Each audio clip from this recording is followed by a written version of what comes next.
Itu Imam Tajuddin As-Subki yang lahir tahun 727 Hijriah, wafat 771 Hijriah, ada menulis satu kitab berjudul Mu'idun Ni'ami wa Mubidun Niqami. Di situ beliau riwayatkan pernah Imam Al-Ghazali jadi imam salat wajib. Kemudian makmumnya itu adalah diantaranya adalah saudara kandungnya namanya Imam Ahmad. Imam Ghazali namanya Muhammad. Punya saudara kandung, apa imam dia kakak atau adik, wallahu alam. Ada yang mengatakan adiknya Imam Ghazali bernama Imam Ahmad bin Muhammad. Imam Ghazali jadi imam. Makmumnya adalah adiknya beliau. Ternyata sholat belum selesai, adiknya Imam Ghazali mufarakah. Dia memisahkan sholat, tidak ikut Imam Ghazali. Niat berpisah, tidak jadi makmum, tapi sholat sendiri. Selesai sholat ada yang lapor kepada Imam Al-Ghazali, wahai Imam Al-Ghazali, tadi adikmu di tengah-tengah sholat belum selesai sudah berpisah dari sholatmu, dia sudah mufarakah, sholat sendiri. Maka Imam Ghazali menanyakan kepada adiknya, wahai adikku, apakah benar tadi ketika sholat berjamaah denganku, aku menjadi imam, engkau di tengah-tengah sholat engkau sudah berpisah, sudah memisahkan sholat dengan sholat sendiri? Maka adik dari Imam Ghazali menjawab, benar, saya sudah niat mufarakah, berpisah untuk sholat sendiri, karena saya melihat engkau dipenuhi oleh darah, seluruh tubuhmu dipenuhi oleh darah. Maka saya berkesimpulan, saya mengikuti orang yang sholatnya membawa najis tidak sah. Ini darah yang dimaksud, darah yang dilihat secara kasyaf, bukan yang secara zahir. Dia katakan begitu. Karena Imam Ghazali punya adik juga ulama, alim. Cuma karena kakaknya terlalu besar, adiknya tertutup. Makanya Gus Koyum itu punya ayah, ada kiai di Lasem, di Rembang, namanya Kiai Haji Gus Koyum, punya ayah juga kiai. Itu kasih wasiat kepada Gus Koyum, wahai anakku, kalau nanti jadi ulama jangan terlalu alim ya, kasihan anak. Artinya ketika bapak ini terlalu besar, terlalu alim, walaupun anak ini sebenarnya alim, tapi akan tertutupi oleh bapaknya. Kan banyak itu. Tahu Abu Daud? Anaknya Abu Daud siapa? Sunan Abi Daud. Anaknya ulama hadis, tapi namanya tidak terkenal. Kenapa? Ayahnya terlalu besar. Imam Ahmad, putranya ulama juga, tapi Imam Ahmad terlalu besar, terlalu alim. Anaknya tidak populer. Kecuali As-Subki ya, anaknya lebih alim dari ayahnya. Ayahnya namanya Taqiyuddin As-Subki, punya anak namanya Tajuddin As-Subki. Anaknya lebih alim, anaknya lebih terkenal. Imam Haramain, Imam Juwaini juga demikian. Itu.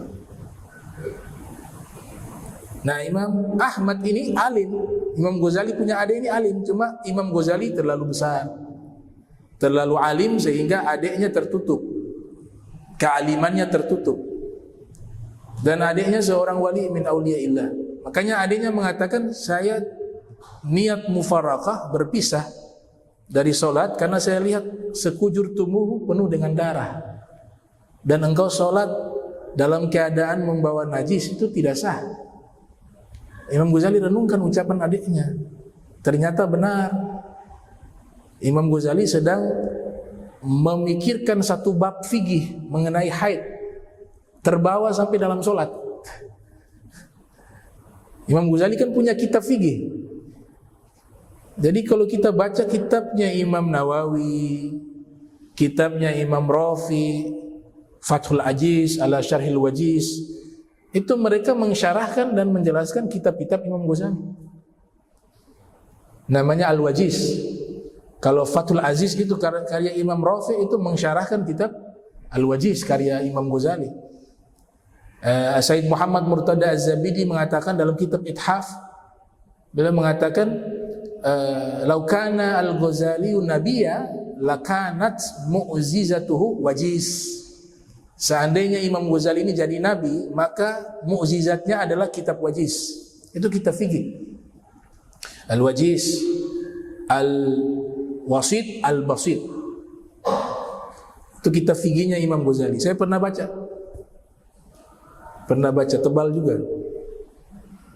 Al-Basit, Basit paling luas. Yang pertengahan namanya Al-Wasit. Al-Wasit pakai to. Yang terakhir namanya Al-Wajiz. Imam Nawawi, Imam Rafi menjelaskan kitab-kitab Imam Ghazali. Jadi kitab tu Raudatul Talibin wa Umdatul Muftiyin. Jadilah kitab namanya Fathul Aziz ala Syarhil Wajiz. Luar biasa Al-Imam Al-Ghazali. Nah, Imam Ghazali memberikan judul itu terinspirasi dari Imam Al-Wahidi Naisabur. Imam Al-Wahidi Naisabur menulis kitab dengan judul yang sama, yaitu Al-Basit, Al-Wasit, Al-Wajiz. Tapi dalam masalah Al-Quran, Imam Ghazali ngambil nama judul kitabnya, tapi bahasnya fikih. Imam Naisabur, Wahidi Naisabur membahas dalam masalah ilmu Al-Quran. Gitu. Jadi di kisah tersebut kata ulama ada beberapa hikmah. Kalau memikirkan sesuatu yang tidak ada kaitan dengan sholat, maka disebut orang itu tidak khusyuk dalam sholat, walaupun lagi memikirkan masalah ilmu. Tadi baru hafal hadis misalnya, tahu-tahu sholat. Dalam sholat itu dia takrir hafalan juga sekaligus. Itu sudah bukan disebut dengan khusyuk. Khusyuk itu kata ulama, kata Imam Ibnu Rajab Al-Hambali yang lahir tahun 736 Hijriah, wafat 795 Hijriah, dalam Kitabul Khusyuk nama kitabnya. Di situ beliau mengatakan yang namanya khusyuk itu dia memikirkan segala sesuatu yang ada kaitannya di dalam sholatnya.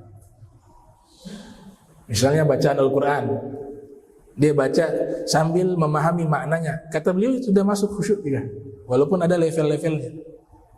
Tapi yang di luar itu, di luar sholat, mikirkan hatta masalah ilmu, kayak Imam Ghazali tadi. Masalah ilmu padahal, masalah fikih, masalah umat. Tapi dibawa ke dalam sholat, masalah ini tidak termasuk dalam sholat, dianggap tidak khusyuk, disalahkan oleh adiknya. Itu Kitabul Khusyuk. Nah,